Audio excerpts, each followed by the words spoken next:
Hello everyone, welcome to my channel Ashu vlogs. అందరూ బాగున్నారా? మేమైతే బాగున్నాము. నేనైతే ఇక్కడ క్వీన్ ఎలిజబెత్ హాస్పిటల్కి వెళ్ళాను అనమాట. ఒక 2 months బ్యాక్ వీడియో ఇది.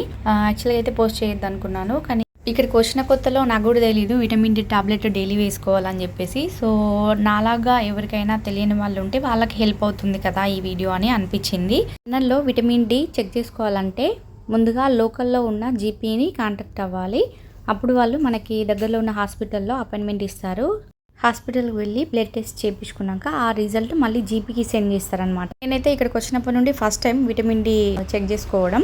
ఇక్కడికి వచ్చిన తర్వాత ఇంకా అవేన్ టైంలో హనీ టైంలో pregnancy, maternity, after delivery medicine ఉంటుంది ఎలా అయినా, అందులో విటమిన్ డి ఉంటుంది కాబట్టి మళ్ళీ సపరేట్గా విటమిన్ డి సప్లిమెంట్స్ అయితే యూజ్ చేయలేదు నేను. ఇక్కడైతే డైలీ ఒక విటమిన్ డి సప్లిమెంట్స్ అయితే తీసుకుంటారు. అండ్ పిల్లలకైతే సిరప్స్ ఉంటాయి, వాళ్ళకు కూడా యూజ్ చేయాలి వాళ్ళ ఏజ్ని బట్టి. ఇక్కడ నేను 2 years నుంచి అయితే విటమిన్ డి టాబ్లెట్స్ అయితే వేసుకోలేదు. మోస్ట్లీ విటమిన్ డి ఉండే ఫుడ్ ఎక్కువ ప్రిఫర్ చేసేదాన్ని. విటమిన్ డి ఎక్కువగా salmon, mackerel, tuna, egg yolks, cheese, milk, cow milk, orange juice, బ్రేక్ఫాస్ట్లో మనం తీసుకునే సీరియల్స్లో ఎక్కువగా ఉంటుంది. ఆ ఫుడ్లోనే కవర్ చేద్దామని చెప్పేసి కంప్లీట్గా సప్లిమెంట్స్ మీదనే డిపెండ్ అవ్వకుండా ఉండడానికని నేనైతే ఫుడ్ ప్రిఫర్ చేసేదాన్ని అనమాట, విటమిన్ డి ఉండేవి. కానీ ఈ మధ్య కొంచెం ఎందుకో యాక్టివ్ లెవెల్స్ తక్కువైపోయినట్టు డల్గా అనిపించింది. సో చాలా డేస్ అవుతుంది కాబట్టి విటమిన్ డి కూడా చెక్ చేసుకుందాం అని చెప్పేసి అయితే జీపీని కాంటాక్ట్ అయ్యాను. మీరు కూడా ఇక్కడ ఉన్న వాళ్ళైతే కంపల్సరీగా అప్పుడప్పుడైతే విటమిన్ డి సప్లిమెంట్స్ వాడండి. వాడని వాళ్ళు, తెలియని వాళ్ళైతే ఒకసారి మీ విటమిన్ డి లెవెల్స్ చెక్ చేసుకోండి. ఇక్కడ మల్టీవిటమిన్ సప్లిమెంట్స్ కూడా దొరుకుతాయి. మీ జీపీని కాంటాక్ట్ అయ్యి హెల్త్ చెకప్ అయితే చేయించుకోండి. విటమిన్స్ ఎక్కువైనా కూడా ప్రాబ్లం అవుతుంది, అందుకే జీపీని అడిగి యూస్ చేయండి సప్లిమెంట్స్. మా ఏరియాకి అయితే వచ్చేసాం. ఇక్కడైతే మీట్ షాప్ అయితే ఇలా ఉంటుంది. పక్కనే చూసారు కదా ఎగ్స్. ఇక్కడైతే ఎగ్స్ డిఫరెంట్ కలర్స్లో ఉంటాయి. బర్డ్స్ ఎగ్స్, చికెన్ ఎగ్స్ అయితే అక్కడ ఉన్నాయన్నమాట.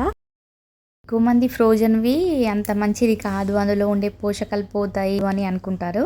కానీ అలా కాదండి. ఇక్కడ వెజిటేబుల్స్ అయినా చెట్ల నుండి తీసిన వెంటనే ఫ్రోజన్ చేసిస్తారనమాట.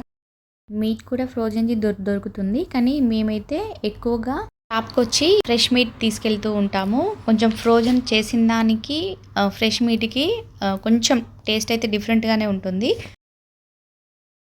ఈ షాప్లో వేరే షాప్కి కూడా వెళ్ళాల్సిన అవసరం లేదు. సో కంప్లీట్గా నాన్ వెజ్ ఐటమ్స్ వండుకోవడానికి కావాల్సిన మసాలాలు అయితే ఉంటాయి. ఇక్కడ ఫ్రోజన్లో కూడా burgers, chicken nuggets, chicken wings, chicken lollipops, ఇంకా కేబాబ్ కూడా ఇక్కడ ఫ్రోజన్లో ఉంది చూడండి. మోస్ట్లీ అయితే పిల్లలకైతే ఈ బర్గర్స్, జంక్ ఫుడ్ ఏదైతే ఉంటుందో అదైతే ఫ్రోజన్కి అవాయిడ్ చేయండి. ఛానల్ని ఫస్ట్ టైం చూస్తున్న వాళ్ళైతే వీడియోస్ నచ్చితే లైక్, కమెంట్ చేయండి, సబ్స్క్రైబ్ చేసుకోండి. అలాగే పక్కనే ఉన్న బెల్ రింగ్ చేస్తే నా వీడియోస్ నోటిఫికేషన్ వస్తుంది. ఇలానే సపోర్ట్ చేస్తూ ఉండండి. వీడియోస్ నచ్చితే లైక్ చేయడం మర్చిపోవద్దు. Thank you for watching.